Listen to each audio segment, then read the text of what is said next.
Hello friends, super magic રસોઈમાં મિત્રો હું આપનું સ્વાગત કરું છું। આજે હું ચણાના લોટના લીસા લાડવાની રેસીપી લઈને આવી છું મિત્રો। તો આ એકદમ આપણા પરંપરાગત લાડુ છે।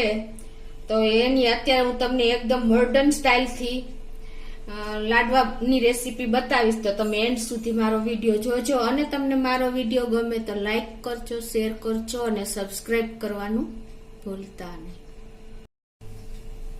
તો એના ઇન્ગ્રેડિયન્ટમાં મેં 2 કપ આપણે ચણાનો લોટ લીધો છે અને એની સામે મેં અડધો કપ ઘી લીધું છે અને અડધો કપ આપણે દળેલી ખાંડ છે। તમે બુરુ ખાંડ પણ લઈ શકો છો અને અડધી ટીસ્પૂન જેવો એલચીનો પાવડર છે અને ડેકોરેશન કરવા માટે પિસ્તાની કતરણ છે। તો હવે આપણે ગેસ ઓન કરશું અને એમાં આપણે પેલા મિત્રો એકી સાથે ઘી નથી નાખવાનું। હું અત્યારે 1/4 કપ જ ઘી નાખું છું। જો તમે એકી સાથે ઘી નાખી દેશો ને તો તમારું લાડવાનું જે ટેક્સચર છે ને એકદમ ઢીલું થઈ જશે અને તમારે લાડવા વાળવામાં થોડોક પ્રોબ્લેમ થશે। એટલે તમારે પેલા 1/4 કપ જ ઘી નાખવાનું અને એમાં આપણે આ બધું 2 કપ જે બેસન લીધું છે એ નાખી દેશું। ગેસની ફ્લેમ મિત્રો આપણે એકદમ સ્લો રાખવાની છે। એનું કારણ એ છે કે આપણે થોડા ઘીમાં જ પેલા જોઈએ એમ ઘી નાખતા જાશું અને શેકતા જાશું। એટલે ખાસ તમે આ નોટ કરજો।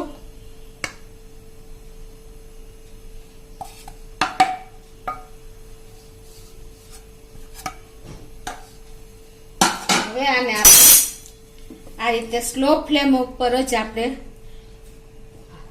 હલાવતા રહેશું કન્ટિન્યુ।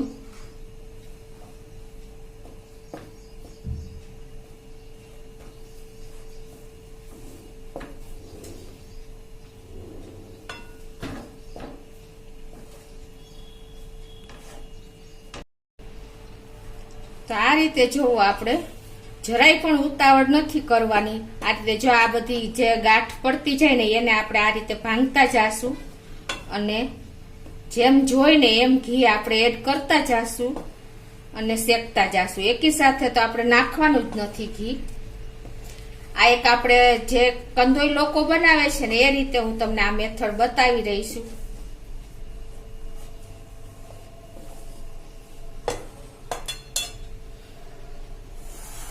હવે આપણે 1 ટેબલ સ્પૂન જેવું ઘી નાખશું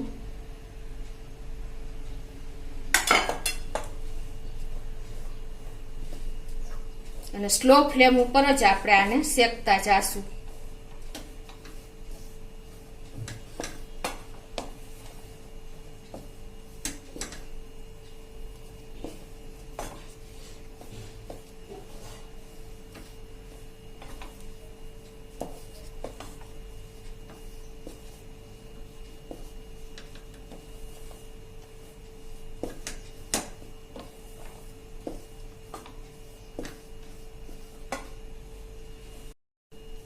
આ રીતે આપણે એની ગાંઠું ભાંગતા જાશું અને લોટને સ્લો ફ્લેમ ઉપર જ શેકતા જાશું અને જેમ જોઈએ એમ આપણે જો પાછું હવે 1 ટેબલ સ્પૂન ઘી નાખી દઉં છું।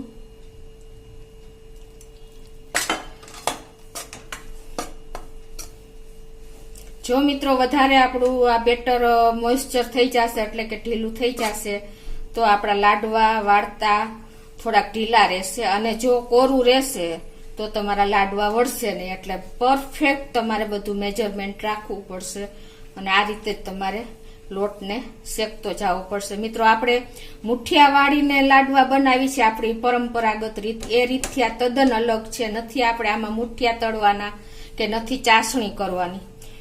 આ રીતે જ હું તમને એક યુનિક રીતે જ આપણે હેલ્ધી લાડુ બને છે આ। તો તમે એન્ડ સુધી આ વિડિયા સાથે જોડાયેલા રહેજો।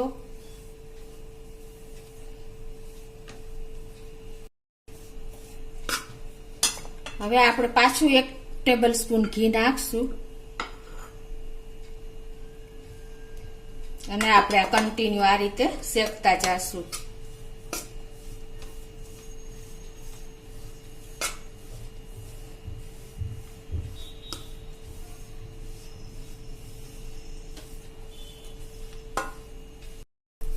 તો ટોટલ આપણે 20 થી 25 મિનિટ થઈ છે શેકાતા અને આપણે 7 ટેબલ સ્પૂન જેવું ઘી નાખ્યું છે, 1/4 કપ ઘી મૂક્યા પછી, એટલે ટોટલ આપણે અડધો કપ જેવું ઘી આમાં જોયું છે મિત્રો. જો આ રીતે આપણે થોડું થોડું ઘી નાખતા જશું અને શેકતા જશું તો આપણે જો મિશ્રણ એકદમ મોઇસ્ચર નહીં થઈ જાય, આપણે જો એવું જ તૈયાર થયું છે.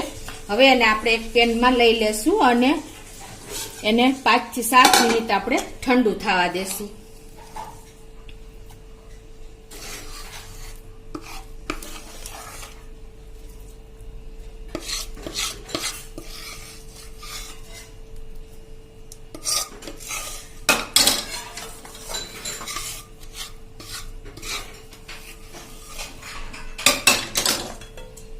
તો હવે આને આપણે ઠંડુ થાય પછી આગળની પ્રોસીજર કરશું.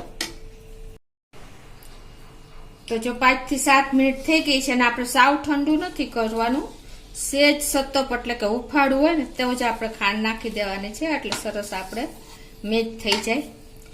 અને જો આ રીતે તમારે આ મેં અડધો કપ દળેલી ખાંડ લીધી છે, આની જગ્યાએ તમે બુરું પણ લઈ શકો છો. બુરું મિત્રો એકદમ બુરબુરું એટલે એમ કે હાવ પાવડર ફોર્મમાં ન હોય, સેજ આમ આખું હોય ક્રન્ચી જેવું, એટલે મેં ઈ પ્રમાણે જ આપણી આ ખાંડ પીસી છે, તમે જોઈ શકો છો. સાવ પાવડર નથી કરી નાખ્યો. એટલે હવે આપણે મેં અડધો કપ દળેલી ખાંડ લીધી છે એ નાખી દેશું અને આને આપણે મિક્સ કરી લેશું.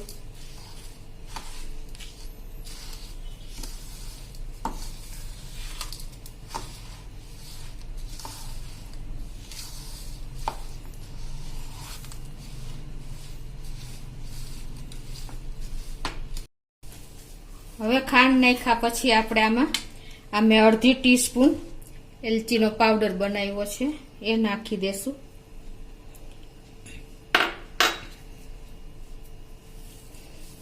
અને આ બધું હવે જો આપણે મિક્સ કરી લેશું. જો તમારું આ લાડવાનું બેટર આવું એમ કે ઢીલું રહે ને તો તમારે 5 મિનિટ ફ્રીજમાં મૂકી દેવાનું ઠંડુ થવા. અને સેજ તમને એમ લાગે કે બુરબુરું છે, લાડવો નહીં થાય, તો તમારે એમાં થોડું ઘી નાખી દેવાનું મિત્રો. એટલે આ પણ હું તમને એક ટ્રીક જ બતાવી રહી છું. આપણે પરફેક્ટ આ થઈ ગયું છે, જો તૈયાર લાડવો વળે એવું જ છે ને. ખાંડ તમારે એક ધ્યાન રાખવાનું કે સાવ પાવડર ફોર્મ નથી કરવાનો.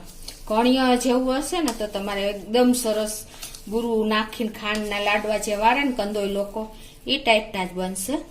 હવે આપણે આના લાડુ તૈયાર કરી લેશું.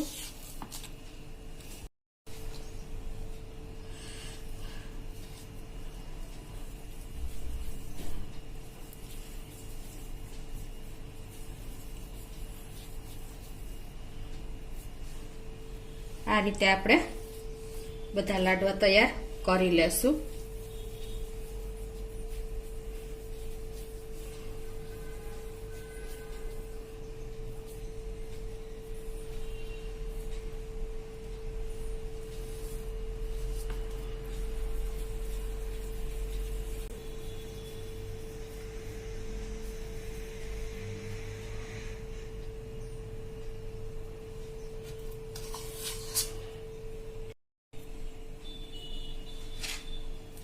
તો મિત્રો આપણા જો લાડવા વળાઈને રેડી છે.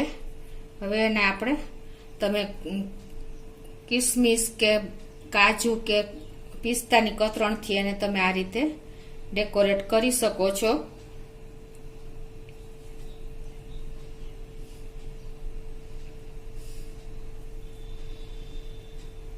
એકદમ આપણા હલવાઈ લોકો જે રીતે બનાવે છે ને એ જ મેથડ તમને મેં આજે બતાવી છે. તો તમે આ જન્માષ્ટમી ઉપર આ રીતે ચોક્કસ ટ્રાય કરજો મિત્રો. એકદમ હેલ્ધી, કેમ કે ડાયરેક્ટ આપણે ઘીમાં શેક્યા છે, નથી મુઠિયા તળ્યા કે નથી ચાસણી કરી.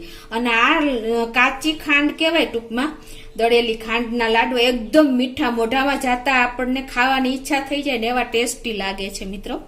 તો તમે એક વખત ચોક્કસ આ રીતે ટ્રાય કરજો. અને તમને મારો વિડીયો ગમે તો લાઈક કરજો, શેર કરજો અને સબસ્ક્રાઇબ કરવાનું તો ભૂલતા જ નહીં.